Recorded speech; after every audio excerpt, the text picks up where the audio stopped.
Olá, tudo bem? Graça e paz. Sou Cícero Pereira do canal Eu na EBD. Estou aqui para mais uma videoaula da Escola Bíblica Dominical.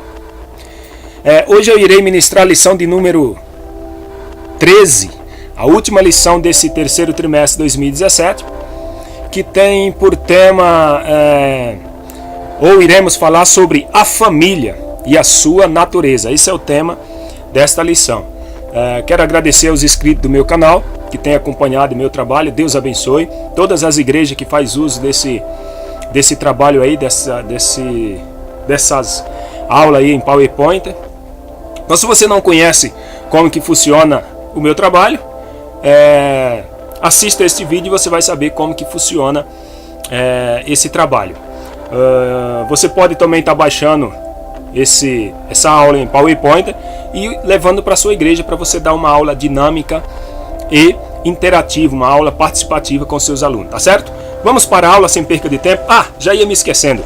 Se você ainda não é inscrito no canal, se inscreva. Se você não conhece meu canal, faça uma visita no meu canal, veja os materiais que lá tem, os vídeos que lá eu deixo. E, claro, se você gostar, se inscreva, deixe seu comentário. E você que é inscrito, muito obrigado, deixe seu joinha e vamos para esta última lição desse terceiro trimestre. O texto áureo está no livro de Gênesis, capítulo 2, versículo 24, que diz assim: portanto deixará o varão a seu pai e a sua mãe, e apegar-se-á a sua mulher, e serão ambos uma carne. Verdade prática: o casamento foi instituído por Deus e ratificado por nosso Senhor Jesus Cristo como união entre um homem e uma mulher, nascidos macho e fêmea. Leitura bíblica em classe encontra no livro de Gênesis, capítulo 2, versículo 18 ao 24. Não vou fazer leitura como de costume para nós ganharmos tempo aí e esse vídeo não ficar muito longo. O que vamos estudar? Nós vamos estudar ou vamos tratar de quatro tópicos importantes. Primeiro tópico, a origem. Segundo tópico, a família. Terceiro tópico, princípios básicos. E quarto e último tópico, o desafio da igreja. Introdução. A família é assunto de interesse geral, tanto de cristãos e não cristãos, como também de religiosos e não religiosos. Também trata-se de um projeto de Deus para os humanos. Então, a família é um projeto de Deus para os humanos. O livro de Gênesis traz um breve relato de como isso começou. Também revela o propósito de Deus para a família. Não existe prazo de validade para os princípios estabelecidos. Tudo continua valendo na atualidade. Então, os princípios que Deus estabeleceu para a família não tem prazo de validade. Continua valendo até hoje, não venceu ainda. Os princípios devem ser observados e colocados em práticas. Tópico 1. A origem. O homem e a mulher. A igualdade. No relato da criação, ambos aparecem juntos, mostrando a igualdade do homem e da mulher. E criou Deus o homem à sua imagem. A imagem de Deus o criou, homem e mulher os criou. Gênesis 1:27. A palavra hebraica usada aqui para homem é Adam. Então a palavra Adam quer dizer homem. E também serve tanto para o primeiro homem, como também no sentido de ser humano. E a palavra grega anthropos tem o mesmo significado da palavra Adam. Diz respeito ao ser humano, macho e fêmea. Então, tanto anthropos como Adam quer dizer ou significa homem, macho e fêmea. A mesma palavra, o mesmo significado. Macho e fêmea, homem e mulher, portadores da imagem de Deus. A diferença está na sexualidade. Igualmente vós, maridos, coabitai com elas, com entendimento, dando honra à mulher como vaso mais fraco, como sendo vós os seus coerdeiros da graça divina, para que não sejam impedidas as vossas orações. 1 de Pedro, capítulo 3, versículo 7.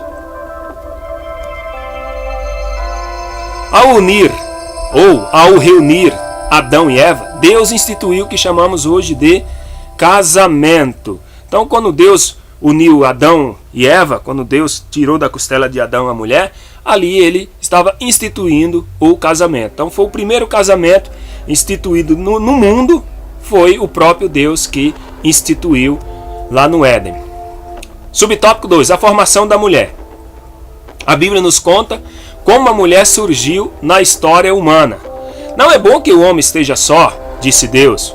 Far-lhe-ei uma adjuntora, ou melhor, uma ajudadora idônea para ele. Gênesis 2,18. Então Deus viu que haveria necessidade de o homem ter uma ajudadora, um auxiliador, alguém que esteja do seu lado para lhe auxiliar. O termo ajudadora quer dizer auxiliadora. Isso não inferioriza a mulher, visto que esses termos devem ser entendidos à luz do contexto, de acordo com Salmo 54:4, Hebreus 13:6. Então não é porque a mulher é ajudadora ou auxiliadora que isso faz com que ela seja menor do que o homem, menos importante do que o homem. Pelo contrário, está no mesmo nível de igualdade. Nisso não há judeu nem grego, não há servo nem livre, não há macho nem fêmea, porque todos vós sois um em Cristo Jesus. Gálatas 3:28. Deus colocou o homem como prioridade governamental, mas quero que saibais que Cristo é a cabeça de todo homem, e o homem é a cabeça da mulher, e Deus a cabeça de Cristo. 1 Coríntios 11:3. Então Deus colocou o homem como prioridade para governar. Ele é o responsável por governar, por administrar o seu lar, sua família, tá certo? Mas isso não faz ele superior à sua mulher. Mas que ambos os sexos, homem e mulher, são mutuamente dependentes, ou seja, um depende do outro. Todavia, nem o homem é sem a mulher, nem a mulher sem o homem no Senhor. 1 Coríntios 11:11. Tópico 2. A família. Subtópico 1. Conceito de família entre os antigos hebreus. O lar é parte do clã. Este parte da tribo. E esta, por sua vez, parte do povo ou nação. Então, tudo começa com o lar, ou seja, com um clã, que é constituído por pai, mães e filhos.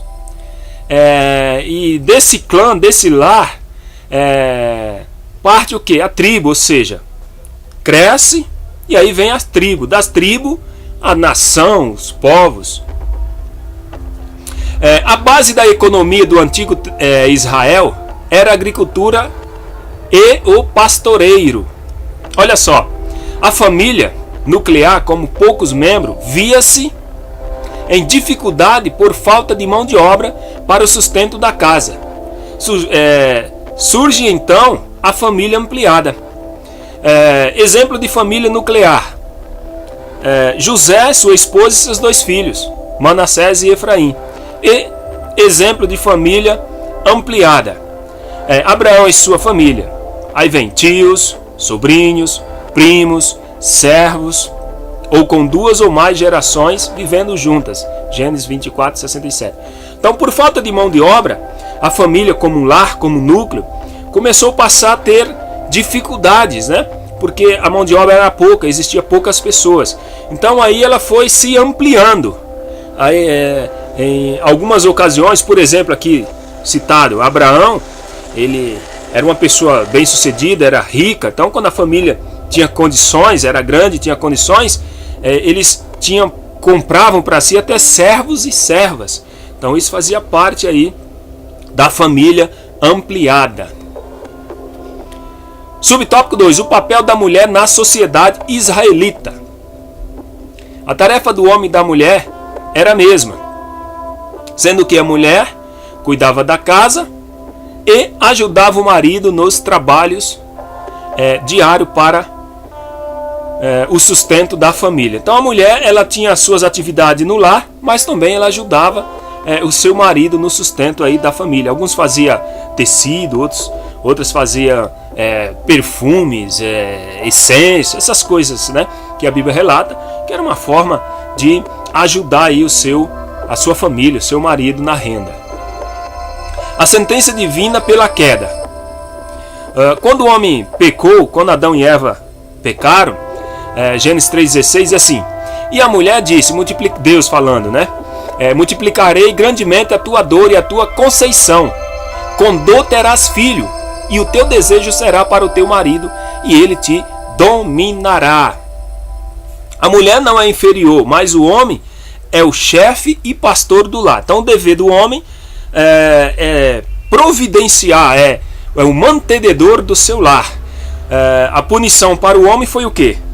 Deus disse que do suor do seu rosto ele comeria o seu pão. E a mulher foi que ela teria filhos, mas com dores. Se não fosse o pecado, a queda, as mulheres não teriam parto dolorosos. Mas devido ao pecado, elas têm partos com dores. Claro que tem outros métodos aí, que isso não é o X da questão, né? Mas naturalmente, pelas vias naturais, tem dores.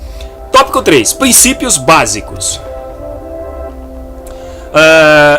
Subtópico 1. Casamento. Bom, o casamento é a mais fundamental de todas as relações sociais. Por quê? Porque trata-se da união íntima e verdadeira entre duas pessoas de sexos opostos, ou seja, homem e mulher, que manifestam publicamente o desejo de viver juntas, mediante um pacto solene e legal.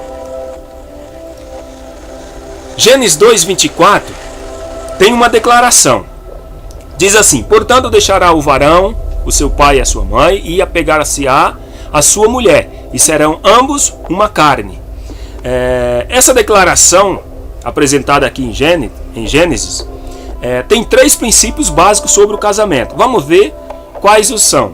Primeiro, monogamia. Mas por causa da fornicação, cada um tem a sua própria mulher e cada um tenha o seu próprio marido. 1 Coríntios 7:2.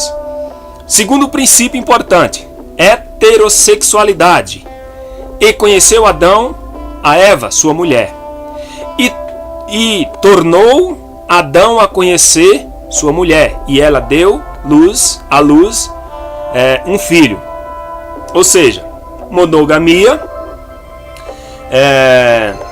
o casamento de um homem, monogamia é o casamento que um homem tem com uma única mulher. E quando entra a terceira pessoa nesta família, antigamente, não que era lei, mas alguns reis tinham várias mulheres, Salomão tinha mais de 700 mulheres, né? Então passou de uma bigamia.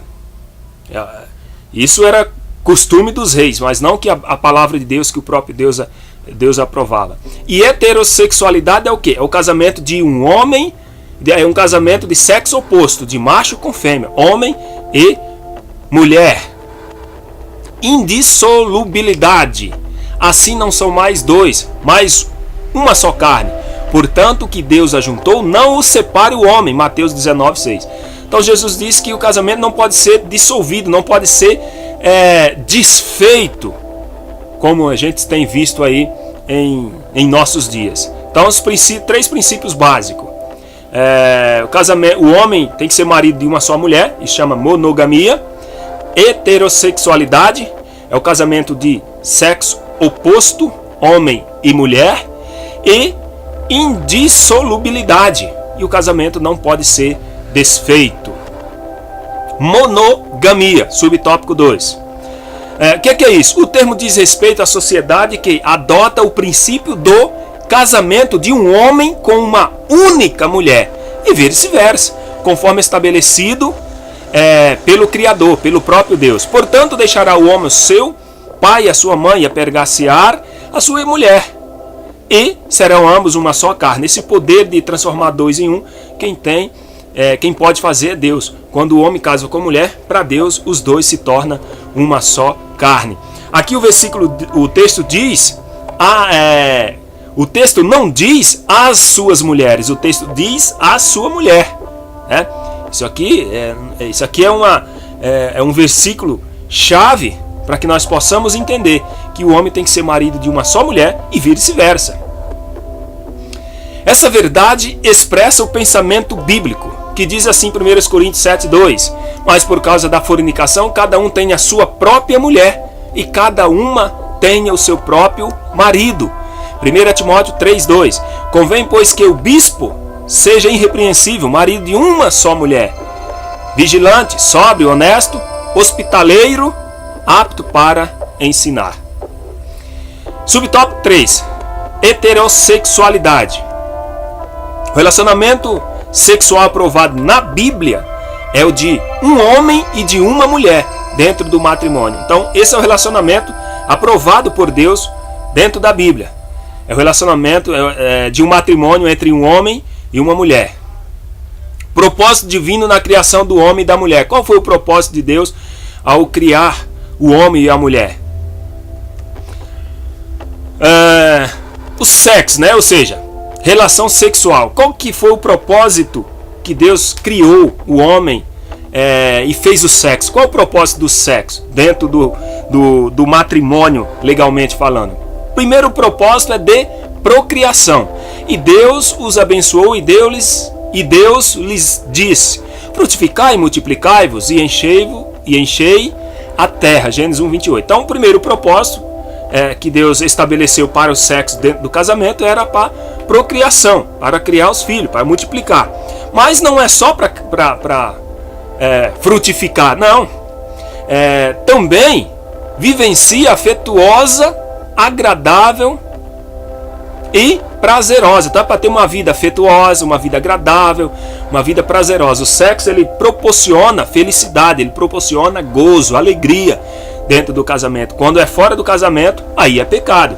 Quando envolve uma terceira pessoa no casamento, também é pecado. Seja bendito o teu manancial e alegra-te com a mulher da tua mocidade. Provérbios 5:24. Então, o propósito do sexo dentro do casamento, primeiro foi para frutificar, para multiplicar, para criar filhos, né, para crescer a família, e também para dar prazer, né, ao casal. Coisa boa é você ter sua esposa, você está legalmente, digamos assim, debaixo da bênção de Deus com o seu cônjuge. Você pode, dentro da permissão de Deus, fazer o que quiser, né, com a sua esposa em comunhão um com o outro, em concordância, tá certo? Não vamos entrar em detalhes aqui porque não é o foco desta lição. Subtópico 4: indissolubilidade.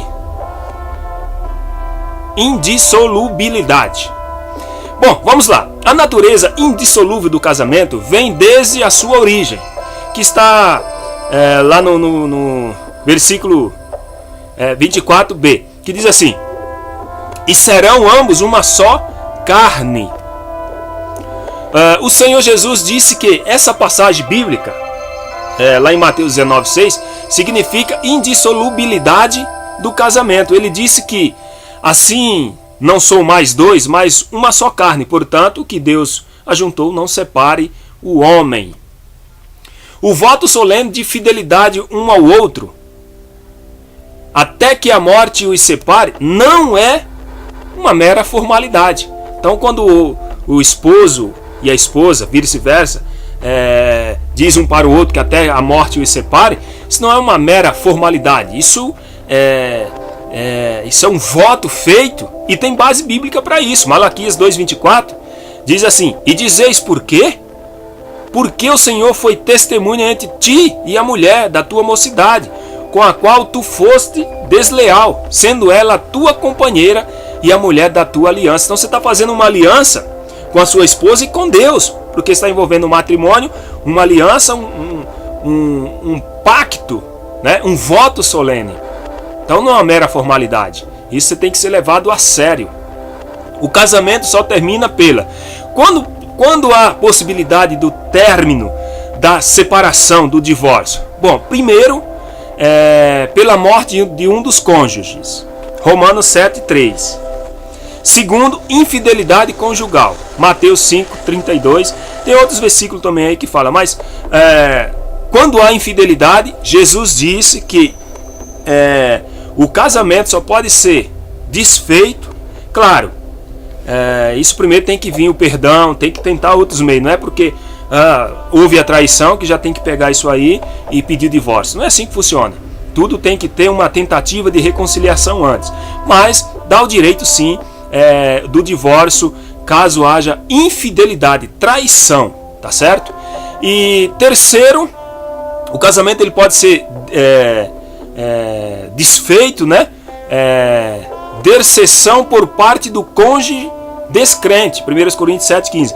Então, se a mulher que é crente é casada com um marido que não é crente, beberrão, não sei o que, e bate na mulher, isso, aquilo, outro, e ele quer ir embora, ela pode pedir a carta de divórcio tranquilamente. Mesmo se ela não quiser ir embora, mas se ela vai ficar apanhando dentro de casa de um pingunço, de um malfeitor, ela tem direito de pedir a carta de divórcio, sim. Pode casar de novo, pastor? Bom, isso aí é uma outra lição, é tema para uma outra lição. Mas o que é o divórcio? É dar o direito da outra pessoa casar novamente. Isso é divórcio. Tópico 4. O desafio da igreja. Institucionalização da iniquidade. A tendência humana é desafiar a Deus em tudo. Isso vem desde a Torre de Babel, Gênesis 11:4. E vai continuar até o final dos tempos. Então, a tendência humana é desafiar a Deus em tudo, tá certo? Deus instituiu a família como união entre homem e mulher. Porém, o sistema quer considerar legítima diante de Deus a união de pessoas do mesmo sexo. Homem casando com homem, mulher casando com mulher. Vocês podem até fazer isso. Cada um faz da sua vida o que quer. Agora, dizer que a Bíblia aprova isso, que Deus aprova isso, isso é uma blasfêmia, isso é inverdade, porque a Bíblia não apoia isso, a Bíblia condena esse ato. Agora, cada ser humano faz da sua vida o que quer, um dia irá prestar conta, e são de maiores, se responsabilizarão pelos seus atos.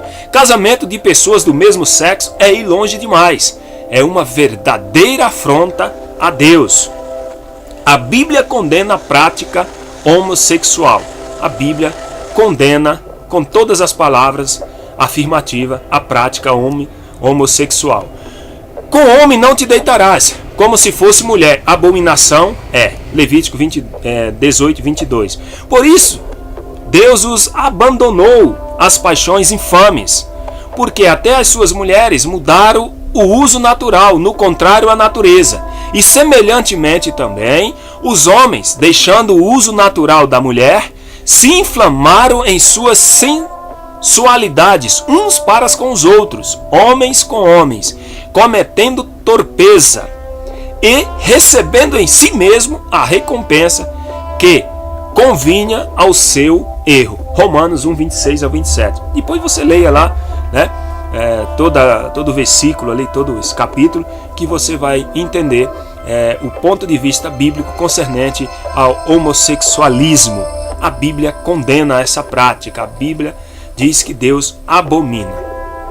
Não haverá prostituta dentre as filhas de Israel, nem haverá sodomita dentre os filhos de Israel, Deuteronômio 23:17. Sodomita aqui se refere ao homossexualismo, assim como Sodoma e Gomorra e as cidades circunvizinhas, que, havendo-se entregue à fornicação, como aqueles, e indo após outra carne, foram postas, por exemplo, sofrendo a pena do fogo eterno. Judas 1:7. Então Deus destruiu duas cidades, Sodoma e Gomorra, por causa do homossexualismo. Quando os anjos foram na casa de Ló para tirar Ló, que Deus ia destruir a cidade, aqueles homens ali queriam ter relações sexuais com os anjos, e Deus destruiu as duas cidades por causa do homossexualismo.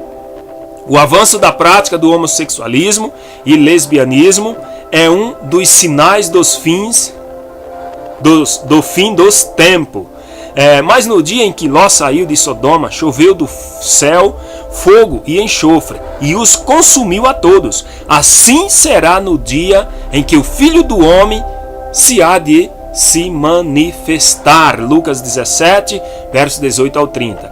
Então, da mesma forma que foi lá nos dias de Sodoma e Gomorra, que Deus fez cair fogo do céu, também será no dia da vinda do Filho do Homem. Não? A prostituição, o homossexualismo, o lesbianismo está se espalhando de uma forma tão grande assim, mas não devemos nos preocupar com isso, porque isso é sinais do fim dos tempos. Cada um vai prestar conta de si a Deus. E como foi nos dias de Noé, assim será também a vinda do Filho do Homem. Mateus 24:37. Então, sodomitas, né, os lesbianismos, tudo isso aí, a prostituição e outras coisas a mais, está se multiplicando a iniquidade do povo. Isso é fim dos tempos, sinais da vinda de Cristo. Bandeira LGTB é um arco-íris. Então a bandeira LGBT, que é lésbica, gays, bi, trans, o símbolo, né, as cores, as mesmas cores do arco-íris. Será uma coincidência? Porque veja só, quando Deus destruiu a terra com dilúvio, após as águas baixar, Noé saiu da barca e Deus falou com ele: olha, aquele arco-íris ali será um pacto meu com os homens, não destruirei a terra com dilúvio novamente. Então, será isso uma coincidência que a bandeira LGBT, será que é só uma coincidência? Não seria uma afronta a Deus em relação ao pacto noético? É uma pergunta, fica aí a pergunta. Parada gay no Brasil, olha só, isso é zombando de Cristo. Olha em Israel, povo de Deus esquecendo da lei, até Israel também, né? Então assim, não é só no Brasil que tem isso, praticamente está no mundo inteiro. Isso é uma afronta a Deus, isso é esquecer da lei de Deus. Porém, cada um vai prestar conta de si a Deus. A Bíblia gay, na Bíblia gay existem alterações nos versículos que são contra o homossexualismo. Olha só, acréscimo de algumas palavras. Em Levítico 22, diz na Bíblia gay o seguinte: não te deitarás com outro homem, como se fosse mulher, no templo de Moloque. Então na Bíblia gay diz que um homem não pode deitar com outro homem, mas isso no templo de um deus lá, de Moloque. E o que é que diz a Bíblia Sagrada? A Bíblia Sagrada diz que com o homem não te deitarás, como se fosse mulher. Abominação é. É o mesmo versículo, só que na Bíblia gay está alterado, diz que é no templo de Moloque, mas na Bíblia Sagrada diz que é abominação. Tem mais ainda, algumas alterações nas palavras original, na palavra original. Olha só, 1 Coríntios 6, 9 e 10. Nem os impuros, isso na Bíblia gay, nem os idólatras, nem os adúlteros, nem os moralmente fracos, nem os promíscuos, nem os ladrões hão de possuir o reino de Deus. Isso na Bíblia gay. Diz que os moralmente fracos e os promíscuos ficarão fora do reino de Deus. E na Bíblia Sagrada diz que nem os impuros, aí beleza, nem os idólatras, ok, nem os adúlteros, ok, nem os efeminados, e não os moralmente fracos, é os efeminados. O que é isso? Você sabe o significado de efeminado? Nem o sodomita, homossexualismo, nem os ladrões hão de possuir o reino de Deus. É o mesmo versículo, só que na Bíblia gay está alterado. Em vez de efeminados, está moralmente fraco. E sodomitas, promíscuo. Lamentável isso, né? Bom, mas fica aí uma reflexão para você. De qual lado você está? A inversão de valores. Vivemos em um mundo de valores invertidos. Olha o que diz Isaías 5:20. Ai dos que ao mal chama de bem, e ao bem chama de mal, que faz das trevas luz e da luz trevas, e fazem do amargo doce e do doce amargo.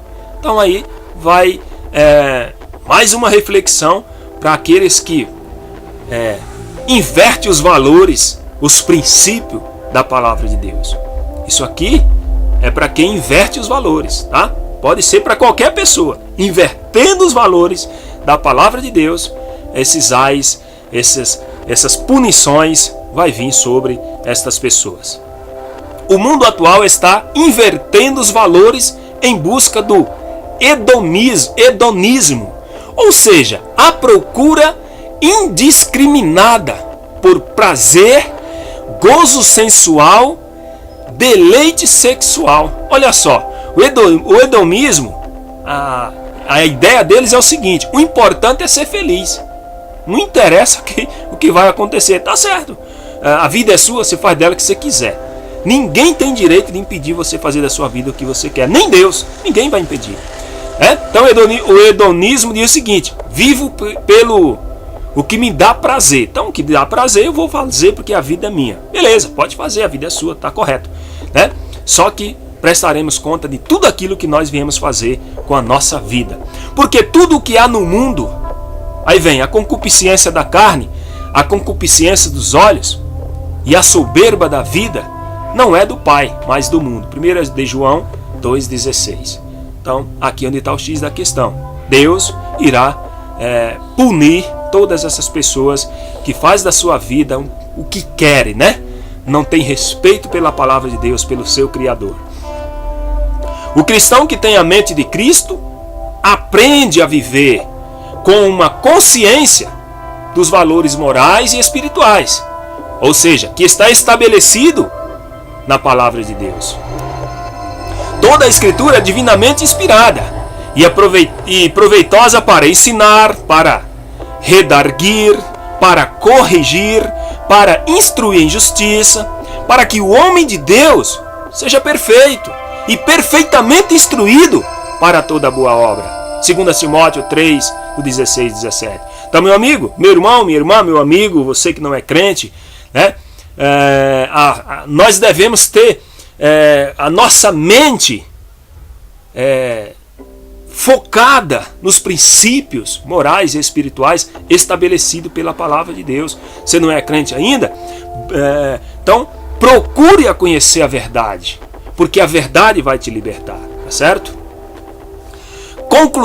Na conclusão diz assim: diante do exposto, entendemos que Deus criou o homem e a mulher para ser mutuamente dependentes. Entretanto, cada um em sua particularidade, para junto com os filhos, a herança do Senhor, formarem um núcleo familiar. Olha só que importante isso. Essa é então a primeira estrutura social humana. Está dito o recado, está deixado aí a mensagem. A primeira estrutura social humana é observar os princípios de Deus, é formar uma família entre homem e a sua esposa, o marido e a esposa e seus filhos. Isso é uma família. O resto é o que o homem inventa, é o que o homem busca. Bom, meu amado, muito obrigado por você ter acompanhado esta aula até aqui. Deus abençoe a sua vida. Se você ainda não é inscrito no canal, se inscreva, deixe seu comentário, deixe aí seu joinha e que Deus nos abençoe e até a próxima aula.